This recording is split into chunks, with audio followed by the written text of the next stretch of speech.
Good morning, everybody, in other cities of Jakarta and also other countries of Indonesia.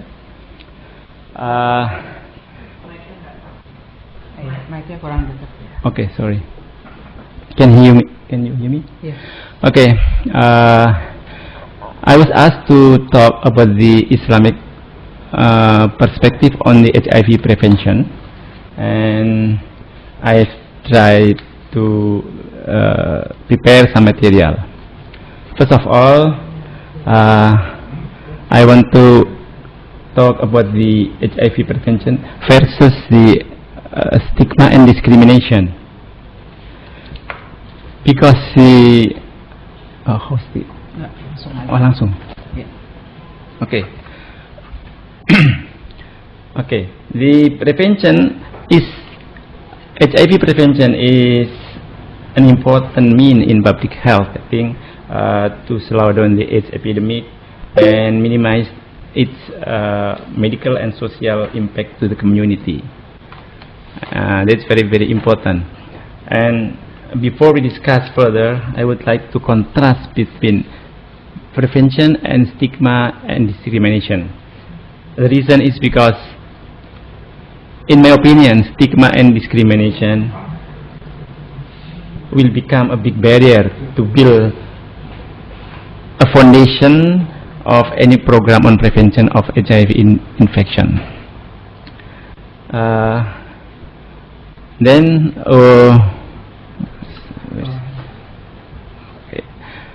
Why stigma is always inherent to AIDS? If we see remember the history of invention of HIV cases, this is back in 1981.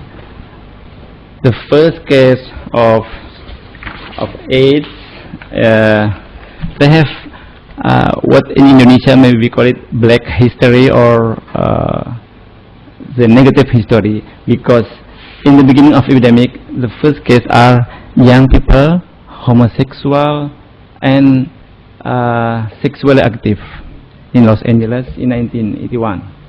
And then the next epidemic is recorded that mainly from the people with multiple sexual partners. Of course, this is a majority of them are extramarital. And the next epidemic was injecting drug user. And these three kind of history, we know that all religious teaching, considering that this group or this behavior are forbidden or even promoting sins. But the problem, I think that the fact the epidemic now already entered to the community, good and faithful mothers, maybe their babies, children, and also general population. So they have impact on the community and public. And if we see the impact of AIDS to public, this is because of the AIDS is deadly disease. Then it will be frightening, and it is the highest mortality, I think, in the US also, related to sexual behavior, and it is very hard to change behavior, mostly for the young people, which is our generation.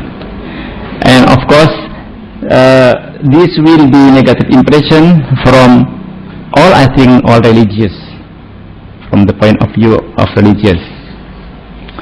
But in another positive way, that we have the development of AIDS treatment. If we see, we are now have antiretroviral. The antiretroviral, by taking this medicine, the replication of HIV in the body will decrease, and also increasing the immune cell of the body. So as a result, people who take this medicine will reduce mortality, I think, increasing the quality of life. And not a deadly disease. So, in other words, that AIDS is not become chronic disease, something like that, and it is treatable but not curable, just like other disease, like chronic disease like diabetes mellitus and other chronic disease. This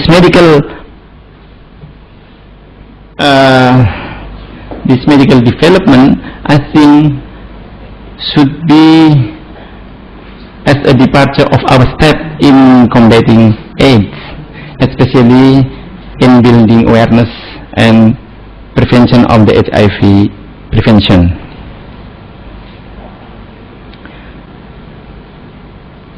Now, if we contrast with the medical improvement with the cause of stigma like homosexual, multiple partner and drug user, which is all of them are forbidden in Islamic teaching also, I would say that religious leaders actually have a strategic and a vital role in preventing HIV infection or in combating AIDS epidemic. In some countries like Indonesia, when we have family planning problem, religious leader is very prominent group that increase or speed up the program. So I think this is quite similar in my opinion.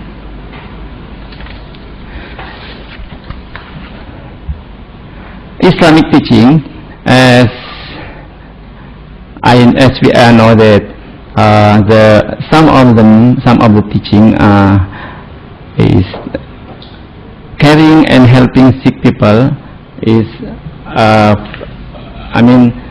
one of the obligation. When you have brother or sister or anyone who's sick, who got sick, you should care and help them, regardless the disease, even to whom they are, who did injustice. There is a history of hadith. Hadith is the Islamic teaching. It comes from Prophet Muhammad SAW.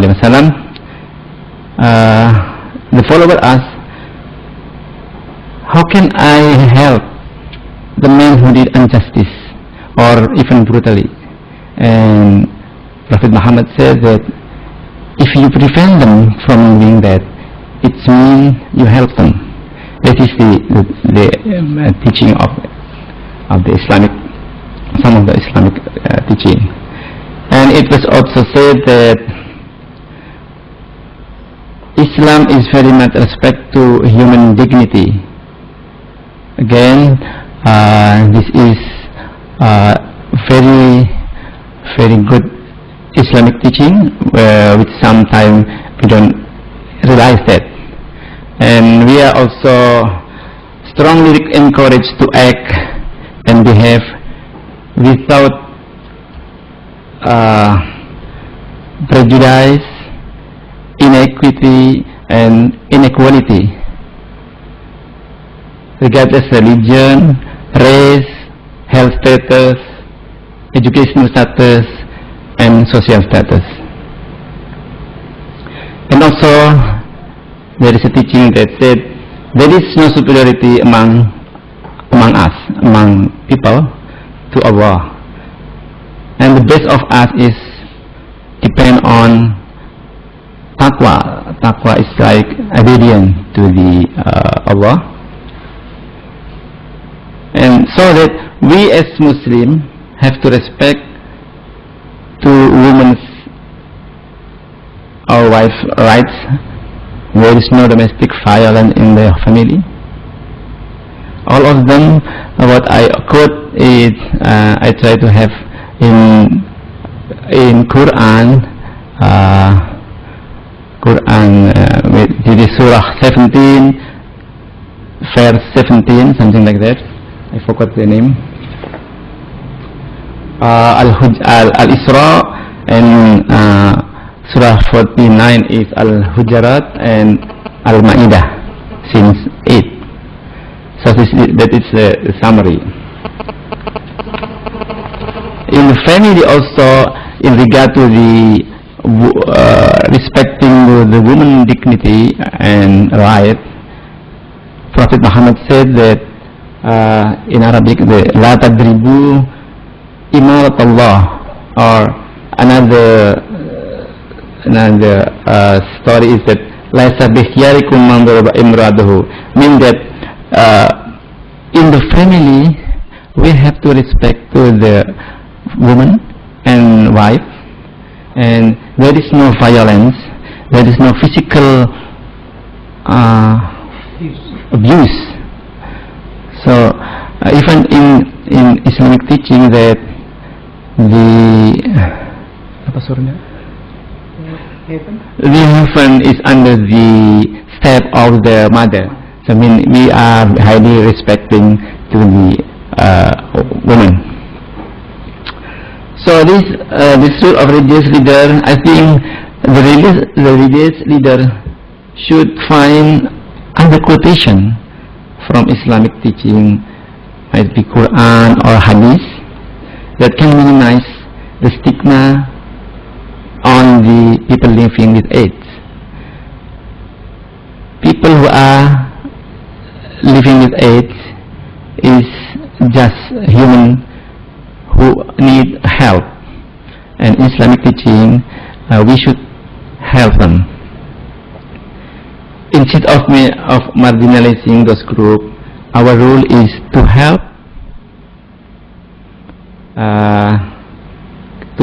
and care, compassion, and work with them.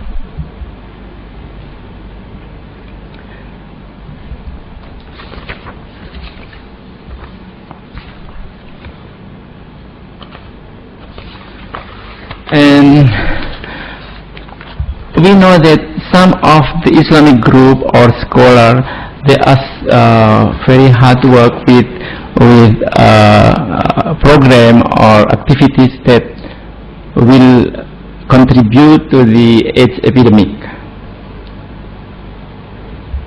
Here we have some documents, declaration and commitments on HIV epidemic. Back in 2000, there is so-called Jakarta Declaration. This is for Southeast Asian countries. Then Kuala Lumpur in 2003, and Cairo Declaration December 2004, Algiers 2005, Tripoli 2006, and there are three concerning the declaration of commitment in Addis Ababa, Sri Lanka, and Johannesburg in 2007. So if you look at this document, actually a lot of trying to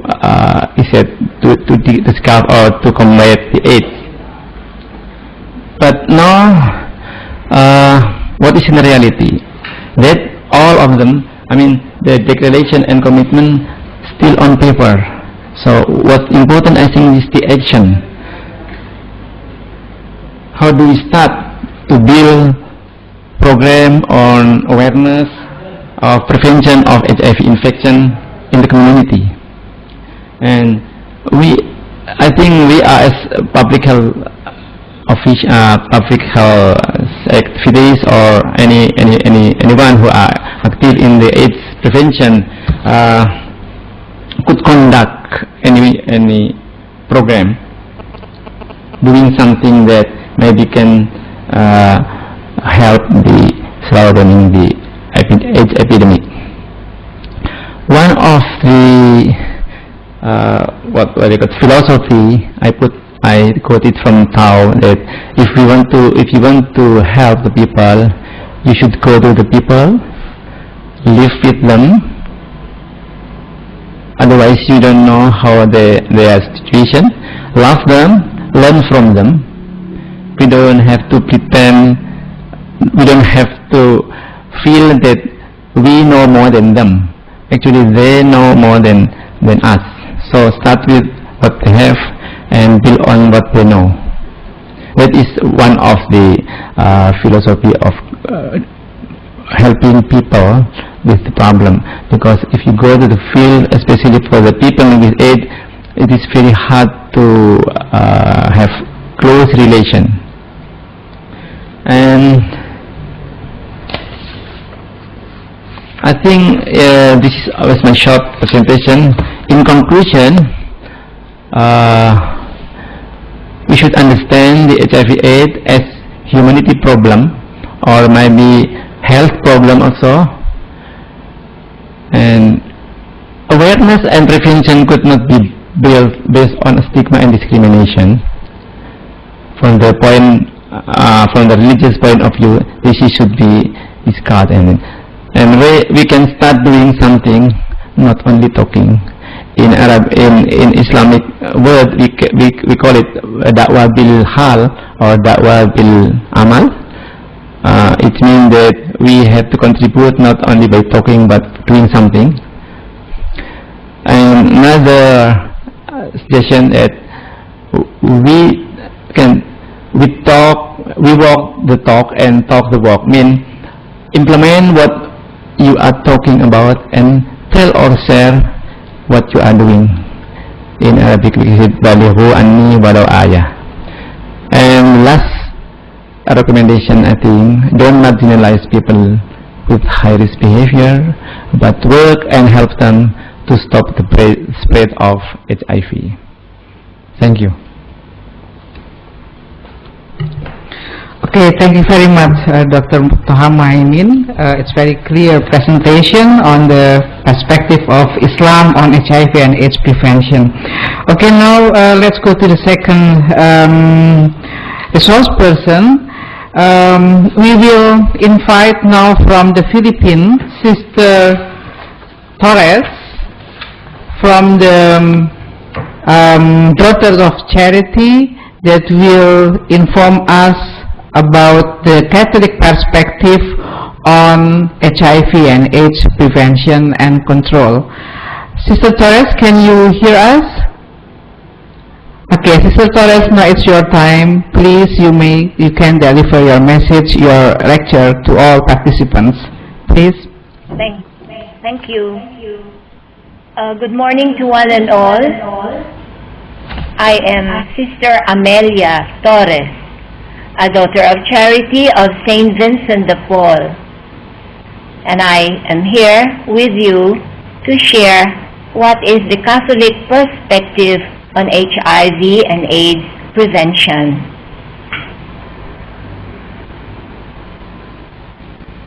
Before I go on to the main topic, I would want also to share with you some factual observations here in our country. The present economic crisis brings about increased poverty. So there are more people in abject poverty. And because of this, health services are greatly impoverished. And the number of out-of-school youth is in constant increase. Adult and child mortality is high due to HIV and AIDS. And this particular topic, I think, was already brought out on the last week's presentation of Dr. Farchito Avellino. Education systems are collapsing because AIDS affects both the availability and the use of schools and facilities. Economic growth is greatly reduced, and because of this reduction, there is the food security, food availability, food access are also threatened. And there are more burden on women. Women are more vulnerable to HIV and AIDS infection because they have less employment, they have lower income, and they have less access to formal social security. Now, what is the Catholic Church response? to HIV and AIDS.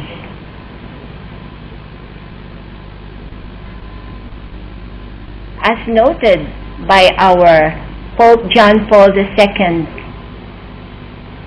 the response of the Catholic Church to HIV and AIDS and to all human realities is animated, molded, and continuously renewed by the mission entrusted to her by our Lord Jesus Christ. In announcing the good news of salvation, in healing the sick, in forgiving sinners, in being compassionate with the multitude, Jesus Christ showed what the church must be. We, the church, must be the compassion of Jesus. Pope Benedict, in his encyclical entitled Deus Caritas Est, reminded all Catholics of this threefold mission: that of proclaiming the Word of God, kerygma, in our word and in our actions; that of exercising the ministry of charity, diaconia, support, and assistance to those who are helpless and to those who are in need of our help; and in celebrating the sacraments, liturgia. That's why in our encounters with the people living with HIV and AIDS, we prepare them to receive the sacraments, especially the sacrament of reconciliation, the sacrament of communion, even the marriage validation, so that they can live more fully the life that is still theirs.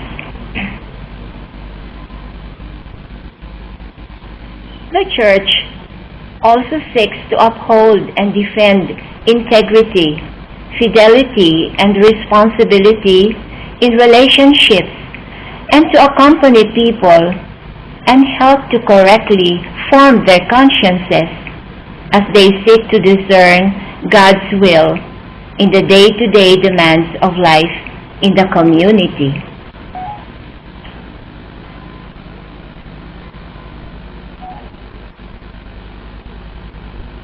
That's why the Church also must be compassionate and non-judgmental in their ministry to those affected and infected by HIV and AIDS. The clergy, we religious, and all our lay leaders are trained so that they in turn could sensitize the members of the parishes and local faith communities. As the Church continues to collaborate and network with government organizations and also with non-government organizations for the growth and protection of the people living with HIV and AIDS. Now, our response as Daughters of Charity of St. Vincent de Paul.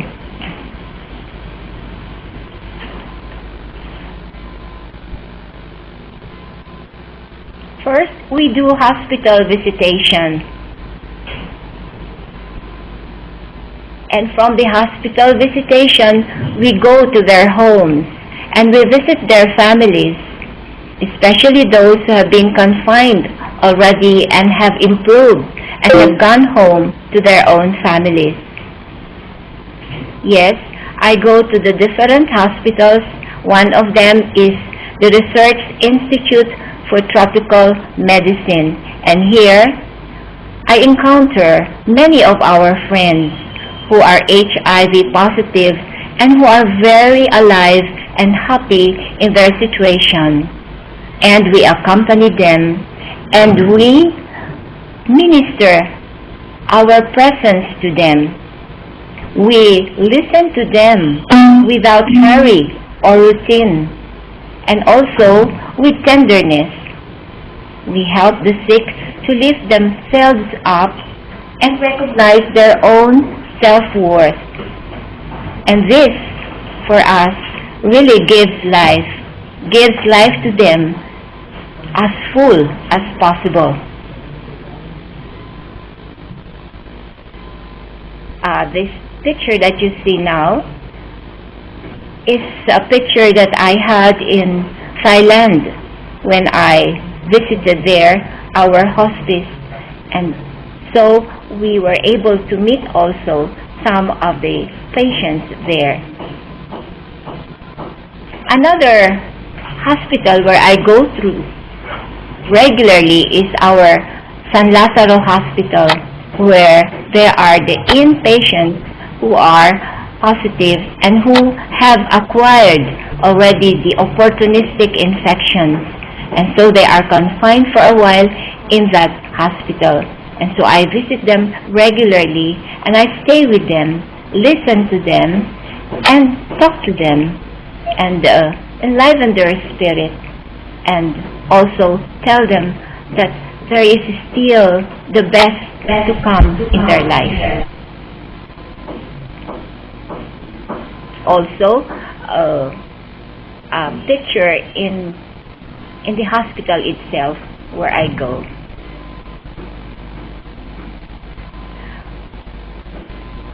We do spiritual accompaniment, and these are in the form of small group sessions and spiritual direction. Yes, we do small group sessions with different kinds of members and friends. We have the one-on-one counseling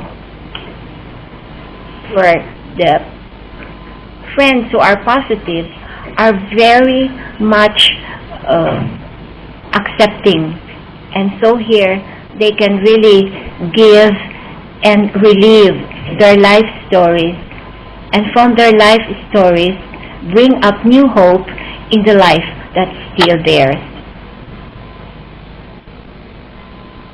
There are regular spiritual recollections. In fact, we do it every 2 or 3 months, and in this recollection we allow them to be themselves. We allow them to talk, and we only listen to them. And by doing this, they are relieved, and they are happy that we do not discriminate them, and we accept them as they are. These are our recollections that are given to them. We hold catechesis, which is a form of religious instruction to them, and we tell them that AIDS is a human disease. It is not God's wrath. It is not God's punishment. Because we know very well that God wants us to be healthy and not to die from AIDS. It is for us a sign of the times, challenging all people to inner transformation and to the following of Christ in His ministry of healing, His ministry of mercy, and His ministry of love. Therefore, in this catechesis, we emphasize that we need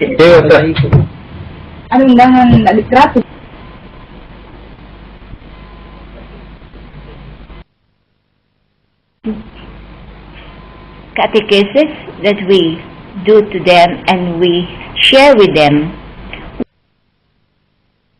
that we should be continually informed about the HIV and AIDS. We should show a non-judgmental attitude towards others. We show practical daily concern for the welfare of the sick, and we support the bereaved family and those who care for the sick. And we educate and form young people in order not to spread the virus. These are still teachers of our catechesis, our regular spiritual recollection. Yes, as I mentioned a while ago, in catechesis, we also prepare them to receive the sacraments of reconciliation with their God, so that they can live a more colorful and a more meaningful life that they have this time, and also the reception of communion, and also even marriage validation. We visit the sick, as I said before, and we even give them the anointing of the sick when they ask for it.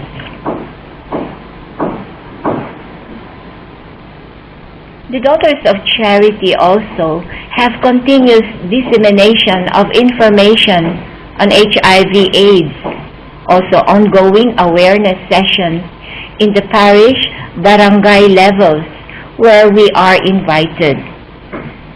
We do some lectures to the youth on the prevention, awareness first of all, of what is HIV and AIDS, the prevention that they have to do to live continually, and to the adults, to the parents, so that they will know how to support their children if ever they get into this kind of disease. However, we also do invitation to capable resource persons so that they can give us more current information and more current developments on HIV and AIDS and its prevention.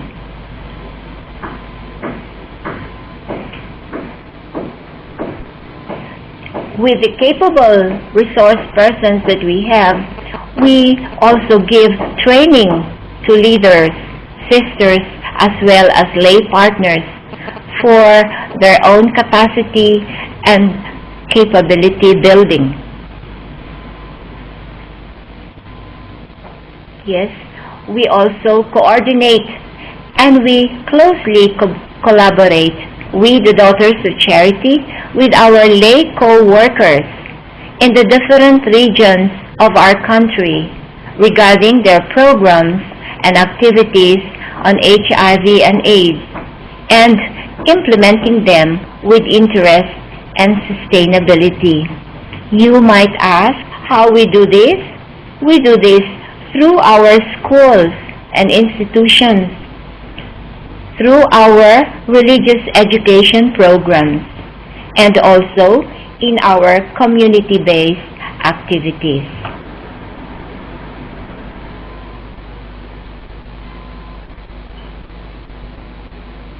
Oftentimes, we are asked about questions on condoms,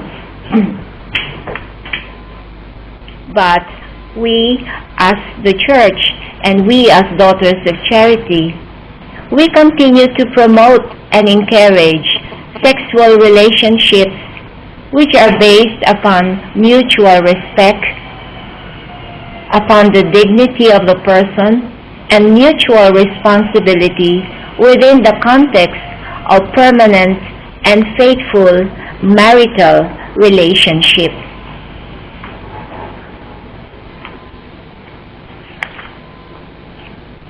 Campaigns to promote abstinence and fidelity are certainly and ultimately the only effective and long-term remedy to combat AIDS.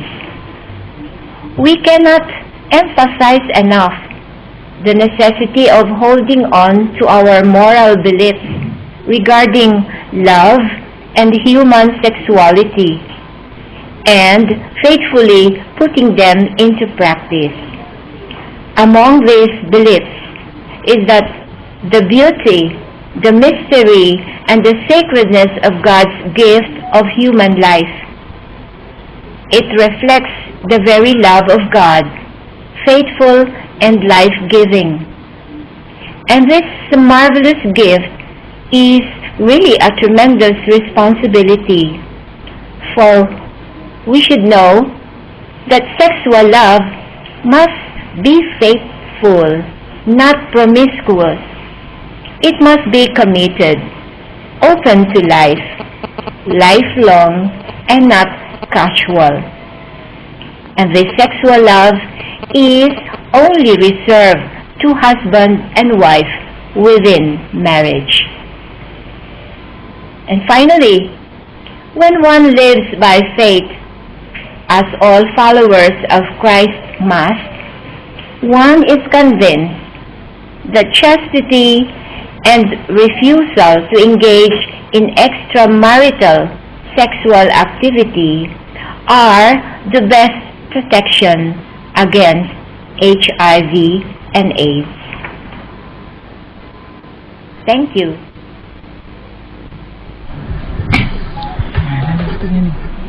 Thank you very much, Sister Amy Torres. It's very interesting presentation, and please, dear participants, to keep your questions, because after the last speaker, we will have a discussion session. Now we will invite Dr. Effie Luciana Prawiro.